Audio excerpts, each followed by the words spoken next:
Hello, boys and girls. Glad you're joining me this morning, or maybe it's afternoon for you. I want to read you a book. This one is called Now I Know What's Under the Ocean. It's published by Troll Books, and it's written by Janet Craig and illustrated by Paul Harvey. Look at the ocean. It is very big. It is very deep. Who lives here? Can you see?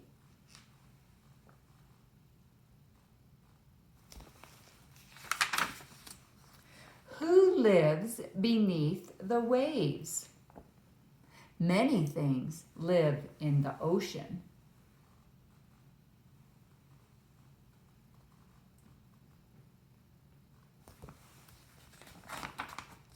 Some are large and some are small.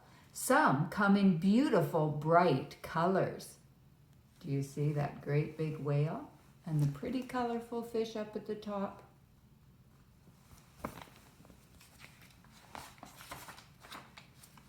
Look who's here, a shark. Here is a giant sea turtle. There's a shark and the sea turtle.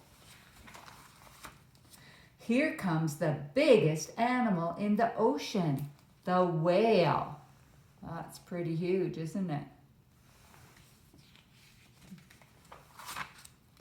Here comes one of the smallest animals in the ocean, a tiny seahorse.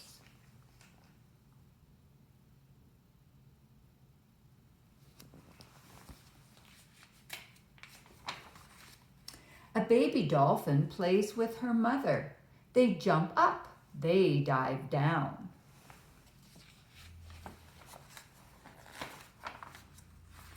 They call to one another. Click, clickety click, says the mother to her baby. Let's go deeper. Does anyone live way down there? They are diving very, very deep.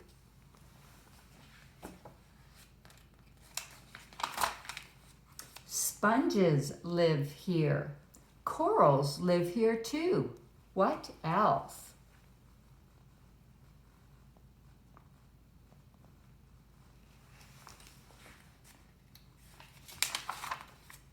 The crab lives on the sandy bottom. Don't get in his way. He'll pinch you if you do.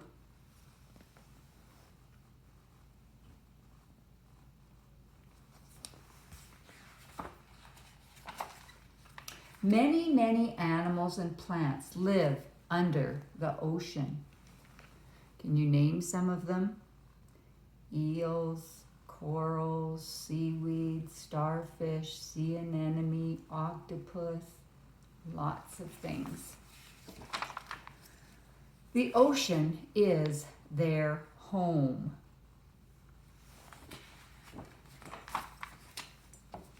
And our last picture. Some flying fish with a rainbow. So boys and girls, we're going to talk about animals' homes, and we are going to make 3 different kinds of homes. So I have on this one painted with watercolor, and the reason why I don't want it to be this way is because usually the sky is lighter than the ocean. So I'd like you to, if you have watercolor paints or finger paints, you could make the bottom third an ocean, the middle part the land, and the top part the air. Here I've done it with finger paints. And you know what? I'm going to do one with markers or crayons too, so you can see that. So you take a page, and if you want to make sure you're even, you can fold it in 3s, but you don't have to. You could just color. So I'm going to make, this is my ocean. And you can be very, very careful, or you can be very, very quick. And if you want, you can make what looks like some waves in there. Can you see that? that kind of look like waves. And then we want some land. So you could use markers, and this one is drying out, so that needs to go in the garbage or recycle. We can recycle markers. Or we could use pencil crayon or wax crayon. Doesn't matter. Whatever you have will work. The middle part is my land, and now I'm going to make the sky with a very light blue. And I'm just going to go fast so that I can show you the other parts. Then, so here's my air, land, and ocean or water. And we're going to try to figure out what lives where. I'm going to show you a whole bunch of animals there. You see those ones? Yeah. So we can decide where they live. So if you would like, you can cut that out, those pictures out. It's going to be a little harder if you're watching on YouTube because I don't have, I haven't figured out how to put a piece of paper up there so that you could photocopy and do it. But if you could even cut some pictures out of magazines and decide where the animals live. Do they live in the ocean, on the land, or in the air, and or fly in the air? And then you can glue them in the proper places. So I'm going to show you this. Do you see that? A fish. Where would it live? Yes, in the ocean or the water. What is that? A land animal. So it would go on the land part. And these animals are very big, so you can see them easier. And so they're not going to all fit on my page, but if you use smaller ones, like what's on this page, they will all fit onto your page. Do you know what that is? Yeah, a turtle. Turtles live sometimes in the water, sometimes on the land. Maybe you want to put it halfway between or just on the land. You decide that. A cat. Yes, it's a land animal. What is that? A bird. Yes, it flies in the air. It does live in trees and on branches and things too, so it could be close to land. But I'm going to put mine in the air. You know what that is? A squirrel. Yes, it's a land animal. And this, another fish. What about this one? A dog is a land animal. Yes, it is. And this one, yes, frogs are interesting. They start their life only in the water, in a pond. And as they grow, then, and they lose they're called a tadpole when they're in the water. When they lose their tail and they grow their legs, then they move on to land and they live on the land, but always near water. So this one you could glue on the land or you could put it near the water, half in, half out. You decide, okay? Now, we will use those ones a little later for another activity, but I want to show you how to do it. So for this activity, each of my animals have a little paper clip attached to them. Can you see that? And I am going to make a fishing rod with a magnet. Now you could use any stick it's going to do. If you have no other sticks around, you could even use a chopstick. They work good too. So what I do is when I'm using a paper clip, in order to pick up things, you need a magnet if you want to pick them up really easy. So I'm going to put on the bottom or on attached to my fishing pole, because this stick is going to become my fishing pole, I'm going to put a magnet.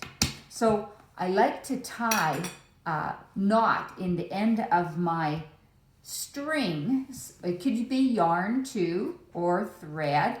And the reason why I put a knot at the end is so that it is a little stronger and doesn't stick. Will stick a little better to the magnet.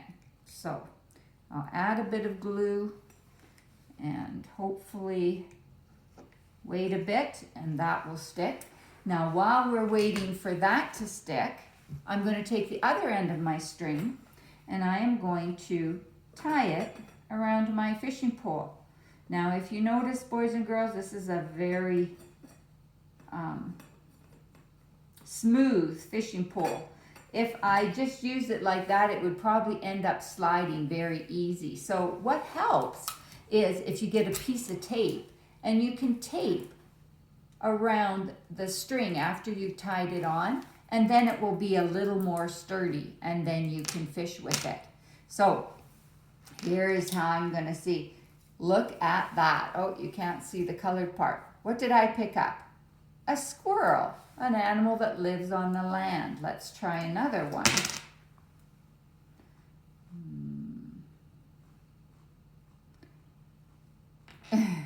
You can't see how it's going over top. Oh, I've got so many of them.